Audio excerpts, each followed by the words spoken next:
we're going to be looking at a very important part of thinking, creativity. Except that we're not going to be looking at creativity, we're going to be looking at something called lateral thinking. That was a word I invented or designed many years ago. It's now officially part of the English language and is in the Oxford English Dictionary. Now, why did I invent it? Why did it need to be invented?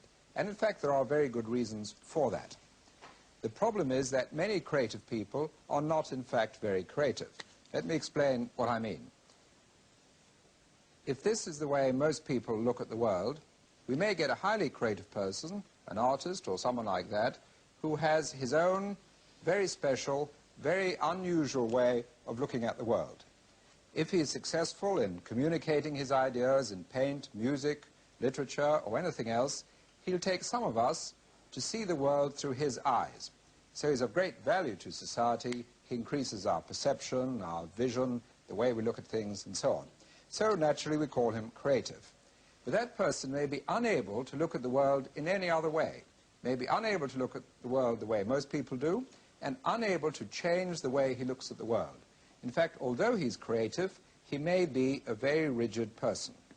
And in practice, there is no reason why creative people, in that sense of the word, are not rigid. And I do quite a lot of work with creative people, and many of them, in fact, not all by any means, many of them are in fact quite rigid people. That is why it was necessary to invent or design the word lateral thinking. If we look at progress, there's really two basic models of progress, which I'll illustrate. The first model is we go along, and there's some new input, some technical input or something of the sort, and we make some progress, we get another input, and we make further progress, and we keep on making progress. That's the model that applies in technology quite often, in electronics, in aeroplanes.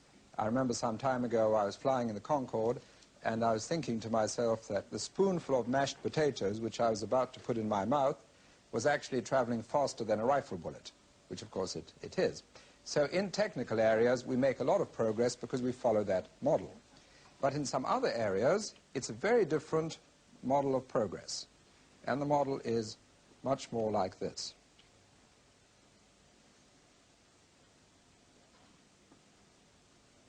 And what happens is we form our patterns, the way we look at the world, here, and we continue using those patterns, and we can only make progress if somehow we escape from them. We come back and escape, we come back and escape, we come back and escape, and that's a very, very slow form of progress, because we have to unthink certain ideas we have.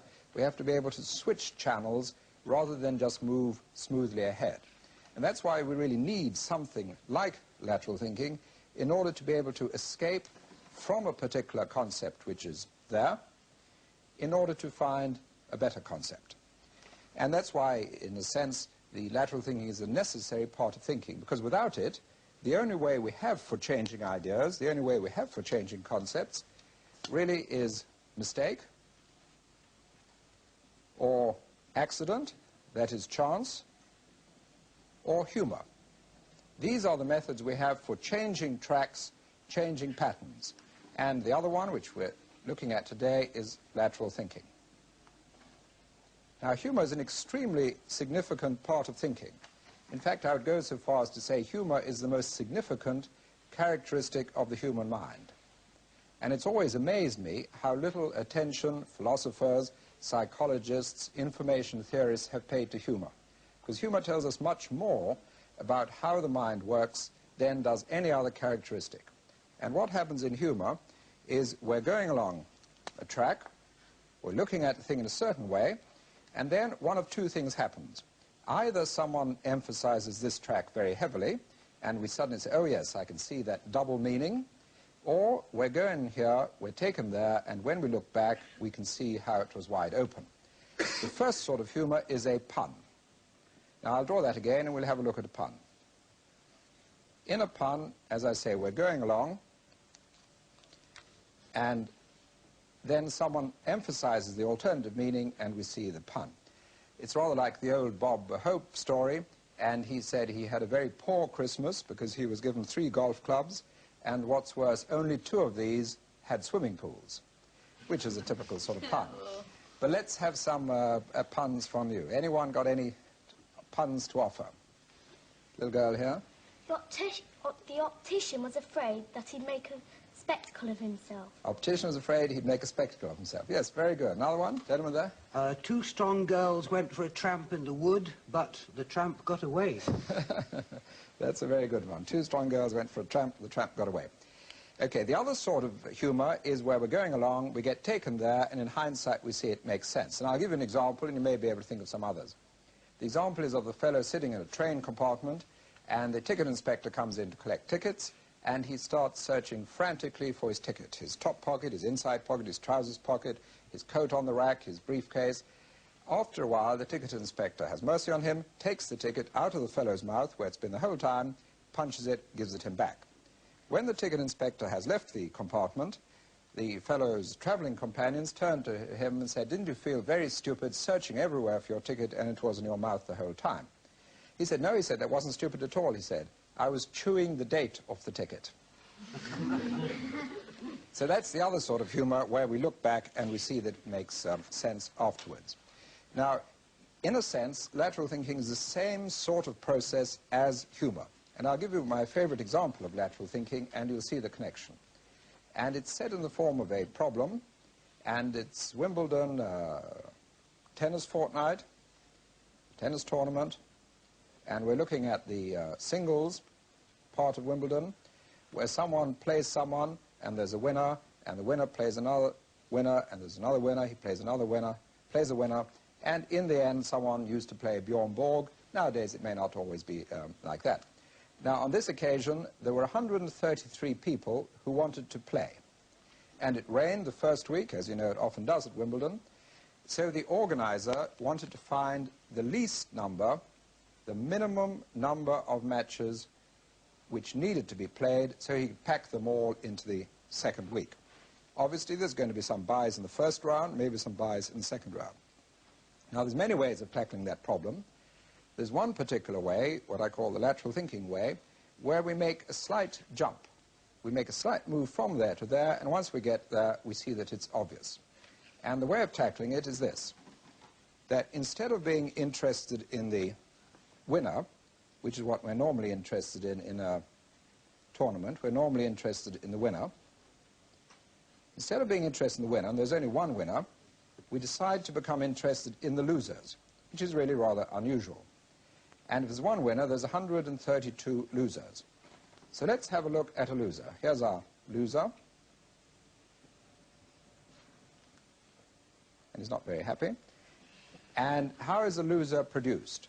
He's produced by a loser producing game. So if there's 132 losers, there must be 132 loser-producing games. We then add the other sorts of games, and in tennis, of course, there are no other sorts of games, because every game is a loser-producing game. There are no draws. So the minimum, the maximum, anything else you like, is 132. So that's the answer to the problem. There must be 132 games.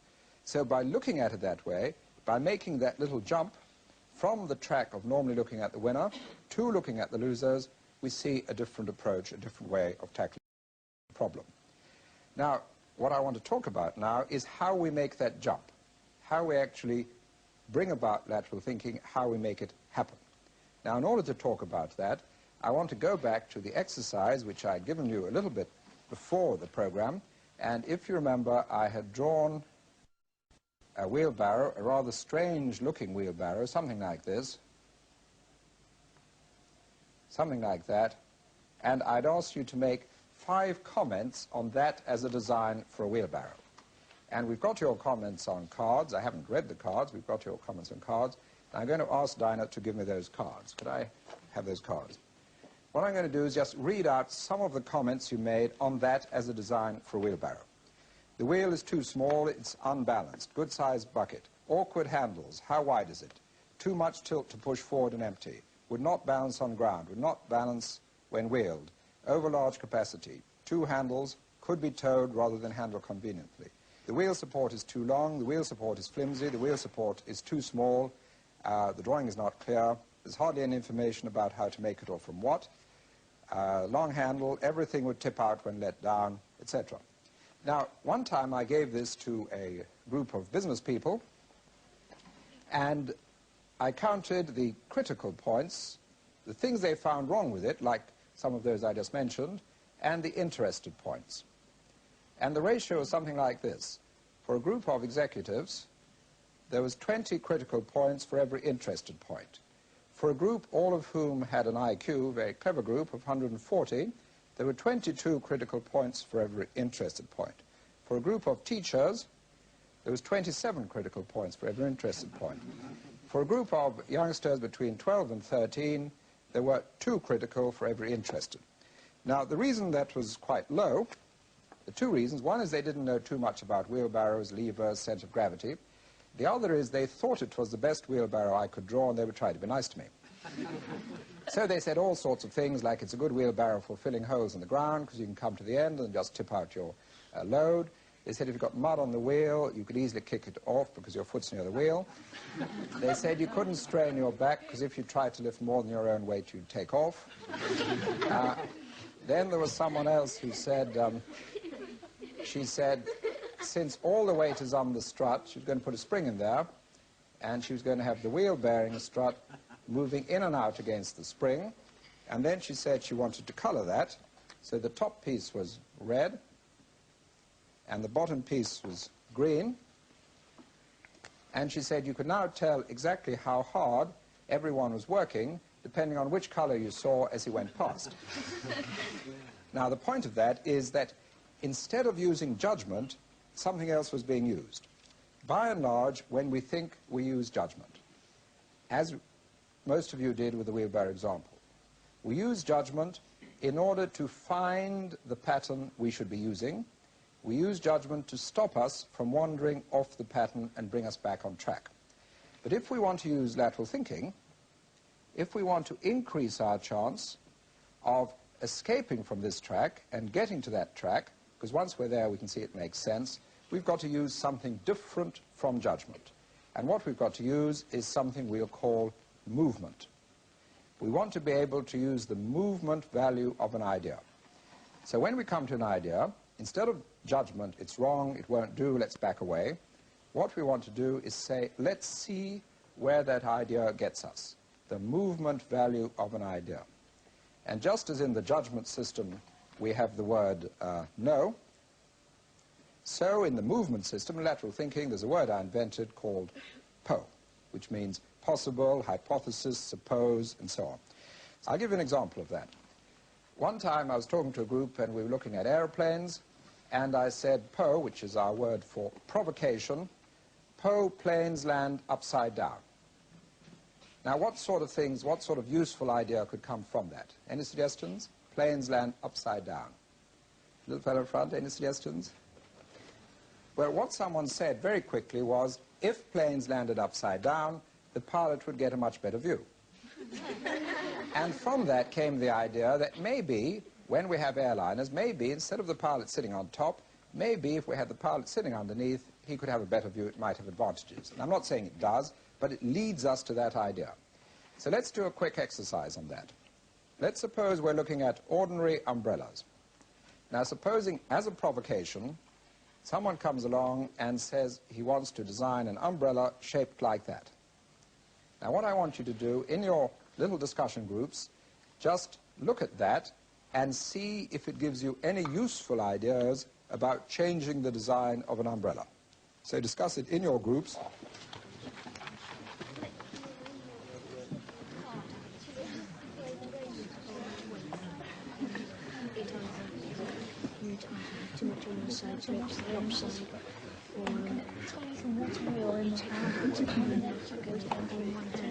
All right, let's see what ideas we've got. Let's see whether that provocation provokes any interesting ideas. Let's have some suggestions. Anyone here?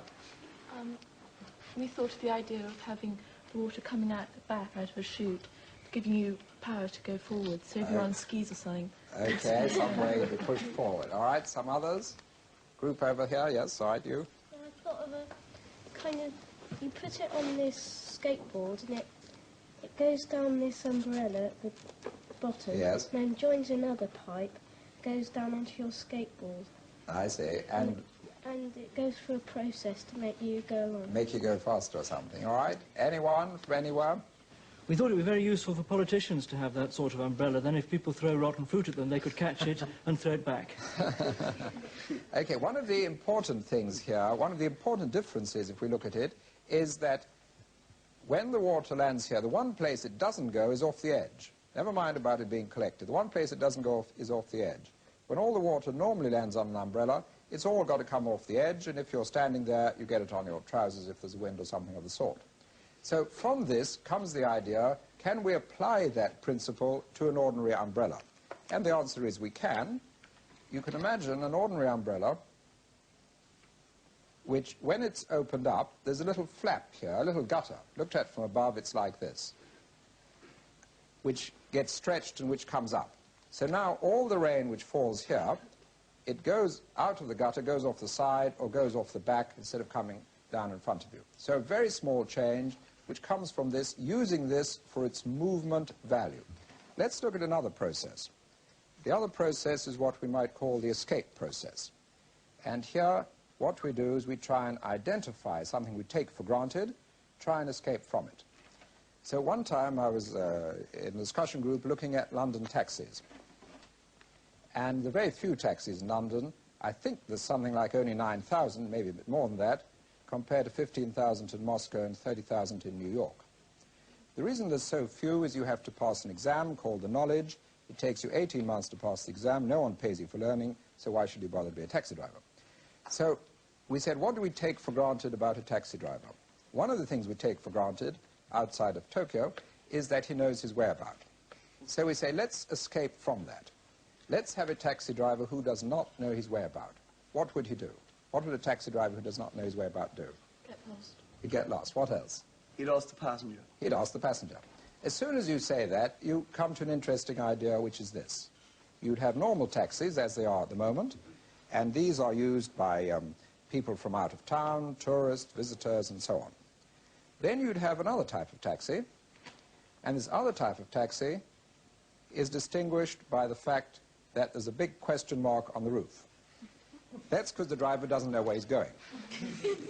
Now, by definition, this is only usable by residents who do know where they're going. Say, go straight there, first at the lights, over the bridge, stop on the left. So what happens now is you have more taxis for these people because the residents aren't competing. The residents have taxis for themselves. This guy can be paid as soon as he can drive because he doesn't have to, he can be paid while he's learning, and eventually he moves up here and so on. So by escaping from an idea we take for granted, we create benefits all round. So that's another of the process of lateral thinking. Now we'll come to the last process, which is by far the easiest and indeed is the most fun. And what we do now is this. We want to, as we said, we want to try and escape from this track. And the method we're going to use now is we're going to start at a different point. And as we come back from that point to the beginning, we increase our chance of hitting that track. This is going to be a chance point. We'll call it a random input, a random word, which we're going to use as a starting point and try and generate some ideas about a situation. In other words, supposing you were trying to design a new suite or some new type of suite or something. And we're going to be using the random word method. And we're going to get a random word by someone giving me a number between 10 and 600, which will be the page in the dictionary which Diana's got, and a number between 1 and 10, which will be the position of the word on that page. And Diana will go to the nearest noun. So let's have some numbers from you, 1 between 10 and 600, 1 between 1 and 10. 540. So we want page 540, and the position of the word on the page? Second. The second word down, and Diana will tell us what she finds in the dictionary.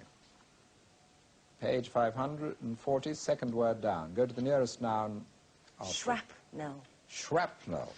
All right, the word is shrapnel. Shrapnel, for those of you who may not remember, is when a shell bursts and all the little bits of metal splinters get blown all over the place. So spend some time on your own first, some thinking time on your own, using that as a stimulus word to generate some ideas in that area. A little time thinking on your own first.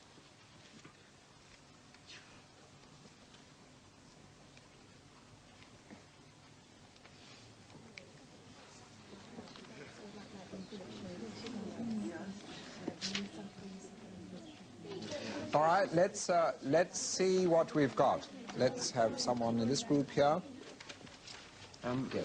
We thought of the opposite to the idea of shrapnel, the idea of coming together. Bringing things together rather than spreading out. Bringing things together, yes, so that perhaps a picture could be formed or some sort of image, and then some sort of reward would be given as a result of it.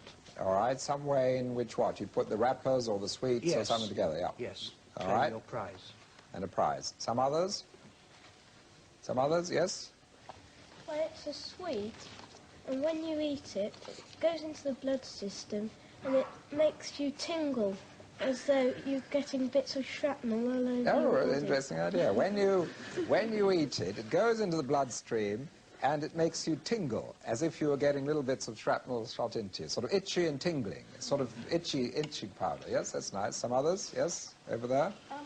Sweet with little bits of hard, hard sweets things. Yes. And it sort of pops and all little bits spread around your mouth. Yes. And, you know, you have a long time picking it out, so the sweet at the end. So you could go on eating it and eating it. Yes. All right, so it's got little hard bits in, and when you eat it, it sort of pops, and they get lodged in different parts of your mouth, all right? What about The boy in front is... to make yourself enjoyable at the dentist, a type of sweet that when you suck it, it type of cleans your mouth with toothpaste or something. It keeps your teeth clean. A sort of sweet which, when you sucked it, cleans your mouth and keeps your teeth clean. Yes, that's nice.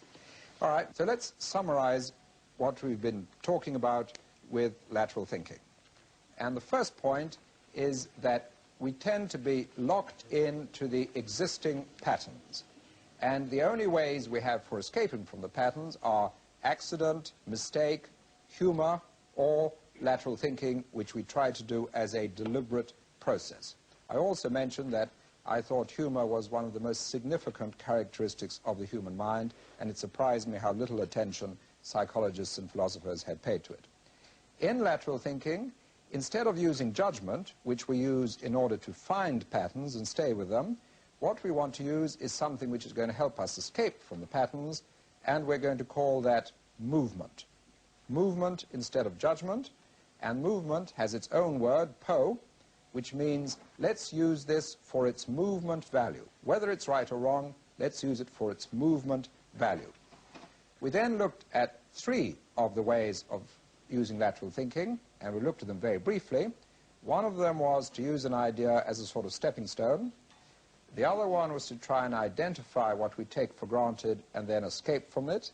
And the third one was to come in from a random point, and as we found our way back, we increased the chance of hitting this sidetrack.